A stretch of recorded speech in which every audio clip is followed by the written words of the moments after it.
come to the floor to talk about the underlying bill that we're trying to get passed. That is the United States Innovation and Competition Act that we passed here in the United States Senate about 280 days ago.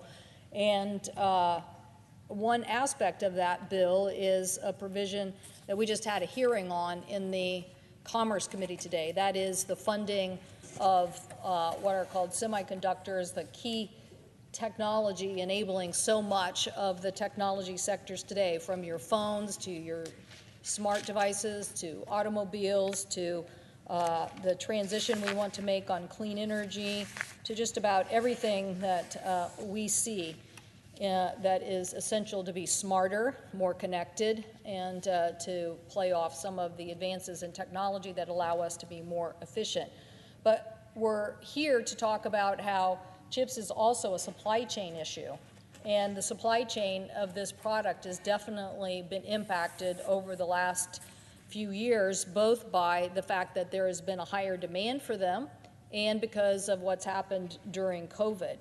In fact, 90% of the chips that are most advanced today come from Taiwan. And today's hearing was about how the United States of America needs to do more to produce the next generation of advanced chips for artificial intelligence, automation, advanced manufacturing here in the United States. And that an over-reliance on the global supply chain, which every American can tell you about the supply chain now because there's products that they're not getting because of the supply chain, or the price has gone up because of the supply chain, that we know that this issue of getting this Innovation and Competition Act and getting the funding for more production to be done in the United States on something as critical as semiconductors is a very key issue. So I hope our colleagues will help us get to conference and resolve this issue with our colleagues. But I would like to talk about a few of those sectors that are really impacting and hurting Americans. First of all, the automotive sector. Thousands of American workers have endured layoffs due to the shortage.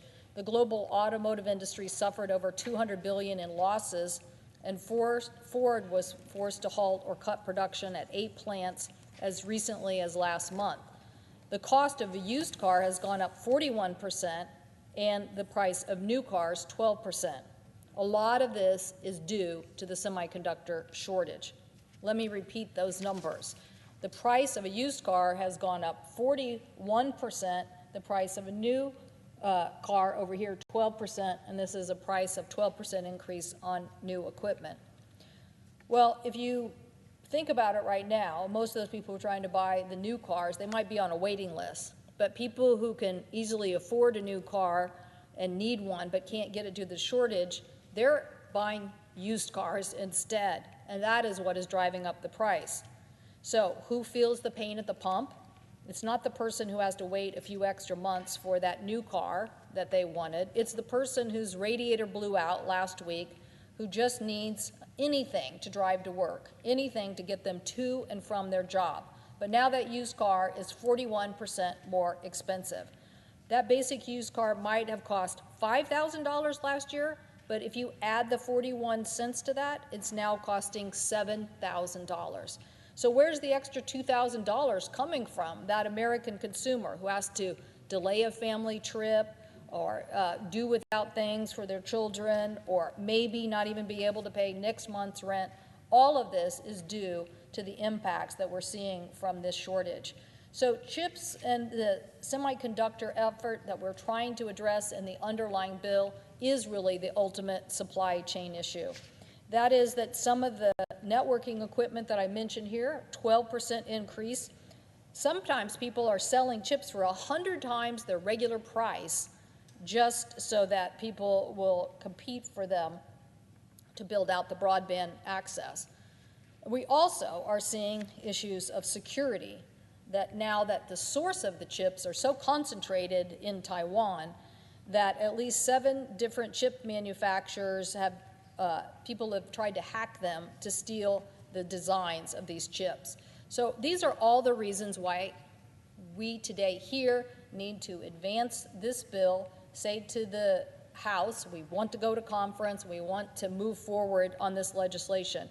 This legislation also supports $2 billion for specifically Defense Department efforts to secure this supply chain as well, and help us face this increase in demand. I just want to say to my colleagues, I know some people think, well, this issue will be over, it'll be down the road. It's not going to be over until we act. Right now, the world needs 1 trillion chips per year. You need 1 trillion chips per year. In 2021, that went up to 1.2 trillion chips per year. In 2031, it's going to be 2 trillion chips per year. And this is driven by, you can see the demand. So there's a 200% increase in what's going to be needed from the automotive sector, a 60% increase from the wireless sector, and an 80% increase in the consumer electronics sector. So the question is, are we just going to wait and see what happens in Taiwan, or are we going to make an investment here in the United States to jump from that 1.2 trillion a year to 2 trillion a year and make it be leading edge U.S. technology? So I think this underlying bill today, and I thank the witnesses who testified at today's hearing. One particular industry that was there was PACCAR, a company based in Washington that is leading the way on transportation, automotive, and driverless trucks. And they explained what this has done to impact their business, why we need advanced chips, and why we need to continue as a nation to promote them. So I definitely hope our colleagues will see forth to move forward on this kind of investment, get the underlying R&D bill onto the President's desk so we can do what we do best in the United States of America, and that is invent, make our manufacturers competitive, and grow jobs.